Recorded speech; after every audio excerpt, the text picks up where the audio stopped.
இந்த நவீன கால விமர்சனங்கள் அல்லது எதிர்கருத்துகள் அல்லது கருத்துகள் இதை எப்படி நீங்க அணுகுறீங்க? இதை நம்ம அப்படியே அக்செப்ட் பண்ணிக்கணும். இதுதான் எல்லாரும் everybody is going through this. இது வந்து ஒரு டெக்னாலஜியோட வளர்ச்சி. அதை அப்படிதான் பார்க்கணும். எல்லாத்துலயுமே அதுல உள்ள நல்ல விஷயங்களை மட்டும் எடுத்துட்டு இது கெட்டது எதுன்னு தெரிஞ்சுக்க உங்களுக்கு தெளிவு வந்துருச்சுன்னா குழப்பமே கிடையாது. பாசிட்டிவா வருது, அது நல்ல விஷயம் எடுத்து, நல்ல விமர்சனம் வருது, அதையும் எடுத்துக்கும். கொஞ்சம் விஷமத்தனமா ஒன்று வருது அப்படின்னும் போது அது யூசர் நேம் என்ன, அவங்களோட ப்ரொஃபைல் என்னன்னு போய் பார்த்தீங்கன்னா அவங்க யாரு, அவங்களுடைய பின்னணி என்ன, அவங்களோட உள்நோக்கம் என்னன்னு தெரிஞ்சு போயிடும். அப்படின்னு போது இக்னோர் பண்ணிட்டு போயிடலாம். இதுல உள்ள நான் நல்ல விஷயங்களை மட்டும் எடுத்துக்கணும்னு நினைக்கிறேன். கெட்ட விஷயங்களை தவிர்த்துட்டு போயிட்டே இருக்கேன். முன்னால நான் சங்கரோடு எந்த வகையிலும் தொடர்பு கொள்ள முடியாது, அல்லது ஒரு பெரிய ஆளுமையோடு தொடர்பு கொள்ள முடியாது. இன்னைக்கு அவருடைய பார்வைக்குனால கொண்டு போய் சேர்க்க முடியும் அப்படிங்கிற ஒரு இதை டெக்னாலஜி உருவாக்கு. ஒரு டெக்னாலஜி மிகப்பெரிய சௌகரியமே அது ஒரு தருகிற ஜனநாயக தன்மை தான். இதை ஒரு அட்வான்டேஜா பாக்குறீங்களா, இல்ல சில நேரங்களில் சிக்கலாவும் பாக்குறீங்களா? இல்லைங்க, அதை நம்ம எப்படி எடுத்துக்கிறோன்றது தான். இது தவிர்க்க முடியாத ஒரு விஷயம் அப்படின்னும் போது அதையே நம்ம we have to go through that. அவ்வளவுதான். நீங்க தனிப்பட்ட முறையிலுமே ஒரு மாதிரி அவுட் ஆஃப் த பாக்ஸ் பிரம்மாண்டமான லைஃப் ஸ்டைல் உடையவர் தானா?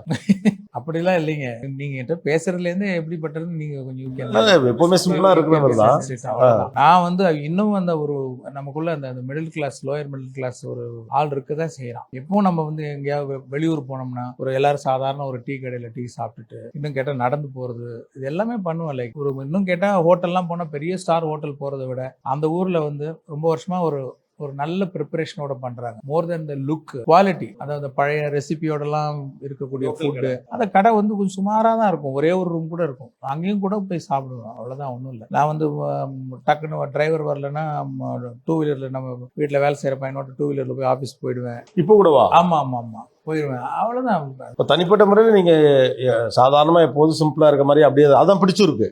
ஆமா, அதுதான் உண்மைங்க. வீட்டுல எப்படி கலகலப்பான வரா? ஏன்னா அதித்தியில அவ்வளவு கலகலப்பான பொண்ணா இருக்காங்க. ரொம்ப ஜோவியலான ஆள் தாங்க. அவங்க தான் சொல்லுவாங்க, உன்னை யாராவது டைரக்டர் சங்கர் சொன்னா நம்புவாங்களா அப்படின்னுவாங்க. அதித்தி கமெண்டா? எல்லாருமே புதுசா நம்மளுடைய வீட்டுல பாக்குறவங்க எல்லாருமே ரொம்ப காமெடியான ஆளுங்க. யாரு பார்ட்னர் கிரைம்? 3 பிள்ளைங்கள்ல ஐஸ்வர்யா, அதித்தி, தம்பி 3 பேர்ல யாரு பார்ட்னர் கிரைம்? கொஞ்சம் நெருக்கமா, ரொம்ப செல்லமா? 3 பேருமே தான். 3 பேருமே ரொம்ப க்ளோஸ். பையன் என்ன பண்ணிட்டு இருக்காரு? ஆக்சுவலா அவன் விஸ்காம் படிச்சுட்டு ஒர்க் பண்ணிட்டு இருக்கான். அவன் பாட்டுக்கு என்னமோ ஷார்ட் ஃபிலிம் எடுக்கிறான், போறான் வரான். அதான் ஷார்ட் ஃபிலிம் தான் எடுத்துட்டு இருக்கான். உங்கள்ட்ட காட்டுவாரா? உங்கள்ட்ட ஒப்பீனியன் எல்லாம் கேட்பாரா?